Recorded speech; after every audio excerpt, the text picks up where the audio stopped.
Hey, Tom Hegna here. I'm still up in Flagstaff, but I just got an email from an advisor with like 2 pages of objections. He had written, or he was trying to write an annuity on a client, and of course the other financial advisor said annuities are bad, they're a ripoff, and a blah, blah, blah.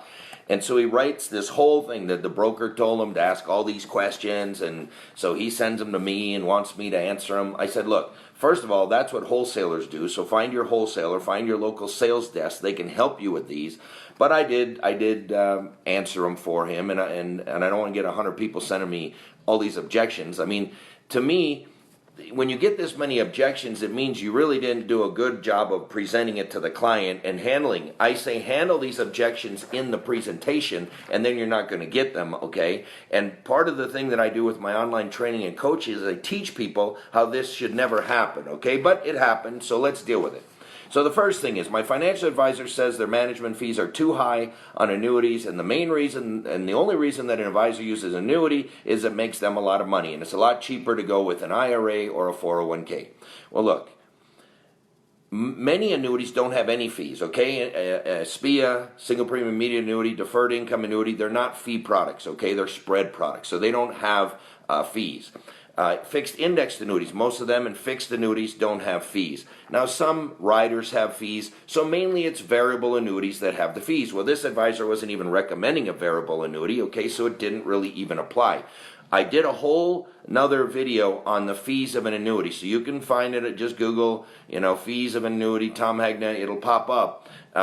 So I'll handle that one in a different one. But most of the annuities aren't even fee products, okay? So it's really only the variable annuity, and I handled those objections in that other video. The only real positive thing about owning an annuity is to get guaranteed income. Well, that's not true either. I own 11 annuities, and yes, I want to have income in retirement, but you know what? You know what I don't want to do? I don't want to lose my money. I've got enough money to retire. So if I've got enough money to retire, guess what the worst thing I could do is lose my money. I want to make as much as I can make, but I don't want to lose what I've already got. That's what an annuity does. The broker can't do that. He can't guarantee I won't lose my money if the market crashes.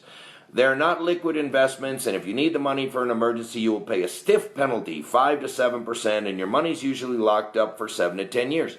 Well, look, there are annuities that don't have surrender penalties, okay? But those annuities pay very, very low guaranteed rates, just like with a money market fund. If you want to get a higher guaranteed rate, you have to go into a product pretty much that has a surrender charge. That's not bad. The surrender charge goes down to 0, remember, over a period of time. So you should never put all of your money into an annuity anyway. You want to have some money liquid.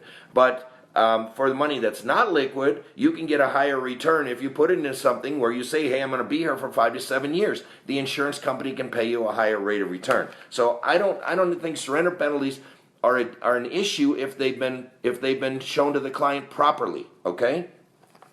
You will pay more in taxes than other investment types because annuities are taxed at ordinary income, and that's very different than what you'd earn from mutual funds or stocks that get paid long-term capital gains. Oh, really? Do you realize the average mutual fund has a 100% turnover rate? What does a 100% turnover rate mean? It means that they buy and sell 100% of their portfolio over a 12-month period of time. Well, guess what that mutual fund is paying? Almost certainly ordinary income. So, yes, if you buy Walmart and you hold it till you die, that's going to get a stepped-up cost basis at death, and that you're going to pay long-term capital gains.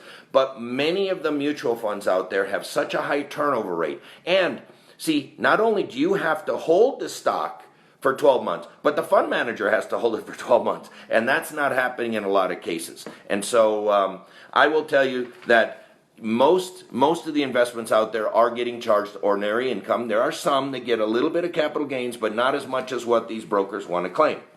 Your heirs will pay higher taxes on any money left in the annuity at your death. They could have put their money in other things that would get a stepped-up cost basis at death. Okay. That's true, but what gets a stepped-up cost basis at death? Again, things that don't have a turnover rate, because if you're having a turnover rate, let's say you're in a mutual fund with a 100% turnover rate, you're paying ordinary income, so you get a distribution, you pay tax, you get a distribution, you pay tax, you're paying for that stepped-up cost basis at death. The only pure stepped-up cost basis on death is on unrealized capital gains, which is about that much on most people's portfolios. Now, again, if you buy Walmart and you hold it till you die, that'll get a stepped up cost basis of death. But most people aren't buying Walmart and holding it till they die. The whole point of death benefit, we're talking life insurance. That's what life insurance is for. The annuity is really not for a death benefit to heirs.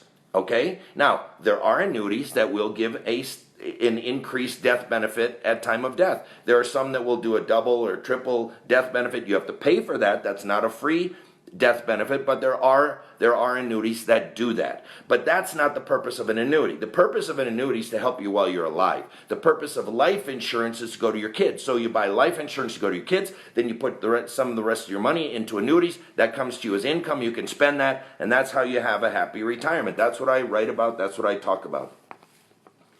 The fees are high and many are not clearly disclosed at the time of purchase. For example, a mortality expense fee can be as high as 1 or 2% per year. You can hire a professional money manager for the same cost and not have to pay the other fees tacked onto the annuity. Look, that's not why you buy. First of all, that's a variable annuity. That's not an indexed annuity. That's not a fixed, that's not a deferred income annuity. That's not a SPIA. That is a variable annuity. And remember, the reason you buy a variable annuity is because you want to make as much as you can make, but you don't want to lose what you've already got. Okay? A mutual fund is going to have lower fees than an annuity. An ETF is going to have lower fees, but then you are retaining the market risk.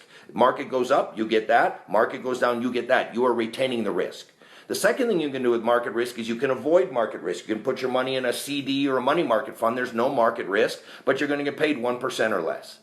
The third thing you can do is you can transfer your downside market risk to the insurance company for a fee. They are not going to take your downside market risk for no fee, okay? And so a variable annuity is a risk management tool. It is not just purely an investment.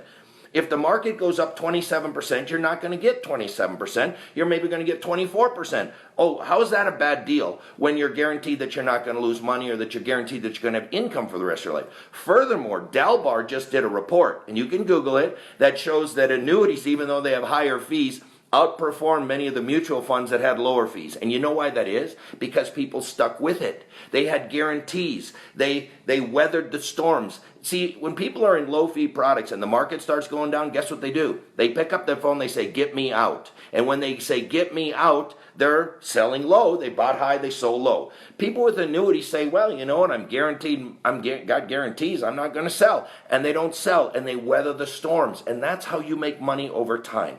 So look, this is just an example. This is all the hocus pocus. Ken Fisher hates annuities, blah, blah, blah.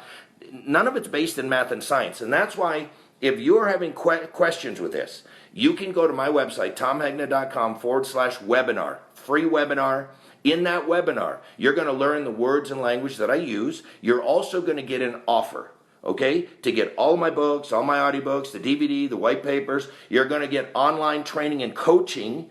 All right, and I will pay for the first 30 days of that. So you can try it before you buy it. But I'm telling you, you've got to be able to answer these just as easy as I can answer them. None of these objections were difficult. They should have all been handled in the presentation so that they don't come up afterwards, okay? So anyway, I hope that helps you, and I will see you soon. I'm going to be back on the road starting Monday. I'm going to be in Hawaii, and then later in the month I'm going to be in Australia, and then September, October I'm pretty much booked, and then I'm going to take some time off for skiing in the winter. I'm going to take a little more time in the summer, but I'll still be working spring and fall, so you'll be seeing me out there, all right? Hey, have a great day.